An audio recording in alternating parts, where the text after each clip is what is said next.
नमस्कार दोस्तों, मैं डॉक्टर प्रियंका सिंह स्वागत करती हूँ आप सभी का।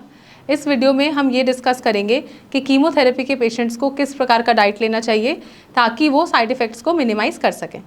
सबसे पहले जो सबसे इम्पॉर्टेंट फूड आइटम हम ऐड कर सकते हैं अपनी डाइट में वो है हाई प्रोटीन रिच फूड।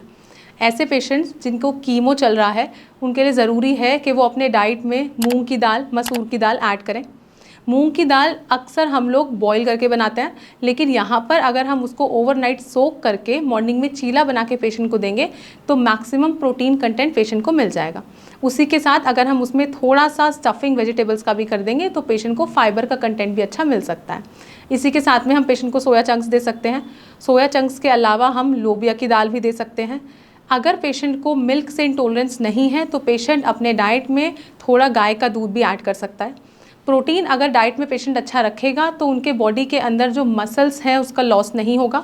इसी के साथ साथ कीमो की वजह से होने वाला जो साइड इफ़ेक्ट है, कीमो की वजह से जो बॉडी के जो सेल्स हैं वो डैमेज हो रहे हैं, तो उनको रिपेयर करने में भी जो प्रोटीन है वो हेल्प करेगा। इसी के साथ पेशेंट की जो इम्यूनिटी है वो भी बूस्ट पहले से ज़्यादा हो जाएगी। सेकेंड जो फूड आइटम पेशेंट ऐड कर सकता है वो है high calorie energy rich food items, जैसे कि कार्बोहाइड्रेट और गुड फैट।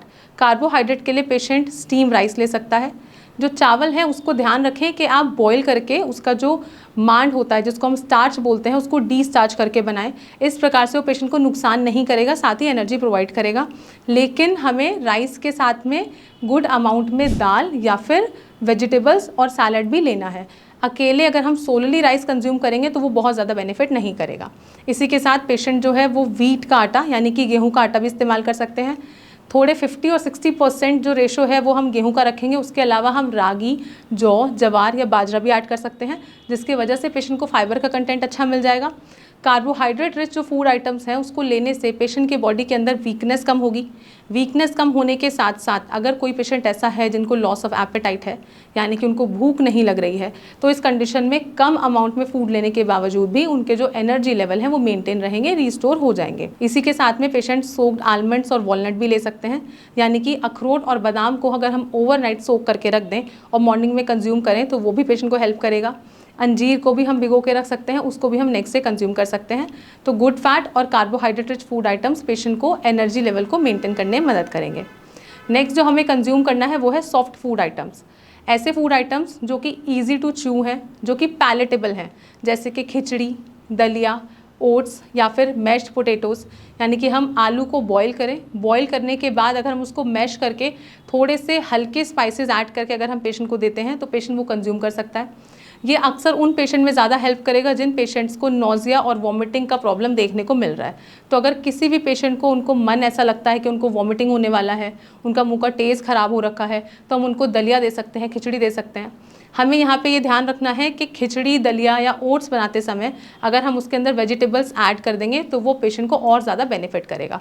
इसको हम अपने नेक्स्ट पॉइंट में थोड़ा सा और डिटेल में समझेंगे। जैसे अगर हम फ्रूट्स ऐड करते हैं, वेजिटेबल्स ऐड करते हैं, तो ये पेशेंट के बॉडी में फाइबर कंटेंट को बढ़ाते हैं। अच्छे अमाउंट में फाइबर लेने की वजह से पेशेंट की गट हेल्थ भी मेंटेन रहेगी। डायरिया, कॉन्स्टिपेशन जैसे प्रॉब्लम भी पेशेंट को फेस करने नहीं पड़ेंगे। इसी के साथ में अगर पेशेंट फ्रूट अच्छे से कंज्यूम कर रहे हैं, जैसे पपाया है, मस्क मेलन है, अमरूद है, एप्पल्स है, अनार है, अगर ये पेशेंट लेता है तो उनको वाइटामिन मिलेंगे, मिनरल्स मिलेंगे। इसी के साथ साथ उनके बॉडी के अंदर एंटीऑक्सीडेंट्स भी जाएंगे, तो ये पेशेंट की इम्यूनिटी को भी बूस्ट करेंगे, उनके एनर्जी लेवल को भी रिस्टोर करेंगे और रिकवरी को भी स्पीड अप करने में मदद करेंगे। इसी के साथ में हमें ध्यान रखना है कि हमें फ्लूइड कंटेंट भी अच्छी मात्रा में लेना है, यानी कि पेशेंट को पानी एम्पल अमाउंट में पीना है। अच्छे अमाउंट में अगर पेशेंट पानी पिएगा तो उनकी बॉडी हाइड्रेटेड रहेगी और वही हमें कॉन्स्टिपेशन नहीं फेस करने पड़ेगा। इसी के साथ में जो पानी है वो पेशेंट के बॉडी से टॉक्सिन्स को भी फ्लश आउट करने में मदद करेगा। पानी के साथ साथ पेशेंट कोकोनट वाटर भी ले सकते हैं या फिर सूप्स भी ले सकते हैं। अगर हम सूप ले रहे हैं तो उस कंडीशन में जो वेजिटेबल्स हैं वो हमें कुक्ड फॉर्म में मिलते हैं, तो उनका हम ज़्यादा बेनिफिट उठा सकते हैं। ये तो हमने बात कर लिया है कि पेशेंट को क्या क्या चीज़ें लेनी चाहिए। अब अगर हम बात करें कि हमें क्या चीज़ें अवॉइड करनी है, तो सबसे इंपॉर्टेंट है कि हमें पैकेज्ड फूड नहीं लेना है। ऐसी कोई भी चीज़ जिसके अंदर कोई एक्सपायरी डेट होती है, जो पैकेज फॉर्म में है, चाहे आप अभी खाएं चाहे आप 6 महीने बाद खाएं, इस प्रकार का जो फूड होता है उसके अंदर बहुत हैवी अमाउंट में प्रिजर्वेटिव यूज़ होता है, उसको हमें अवॉइड करना है। इसी के साथ साथ हमें बहुत ज़्यादा ठंडी चीज़ें नहीं देनी है, बहुत ज़्यादा गर्म चीज़ें नहीं देनी है। यहीं पर हमें ये ध्यान रखना है कि पेशेंट को बहुत ज़्यादा ऑयली फूड ना दें, बहुत ज़्यादा स्पाइसी फूड भी ना दें।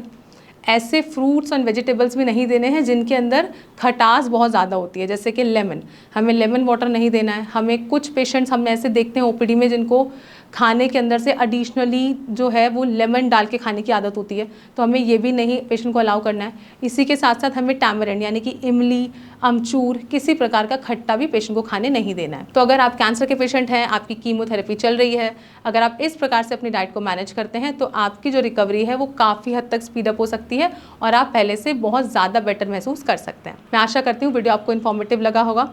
अगर आप कैंसर से रिलेटेड, कीमोथेरेपी से रिलेटेड और जानकारी चाहते हैं तो आप हमारे चैनल से जुड़े रहें। आपको कोई भी क्वेरी है तो आप नीचे दिए गए नंबर पर भी कॉन्टैक्ट कर सकते हैं या फिर आप कमेंट बॉक्स में अपना नंबर ड्रॉप कर सकते हैं। जल्द मिलते हैं अपनी नेक्स्ट वीडियो में, तब तक के लिए नमस्कार एंड स्टे हेल्दी।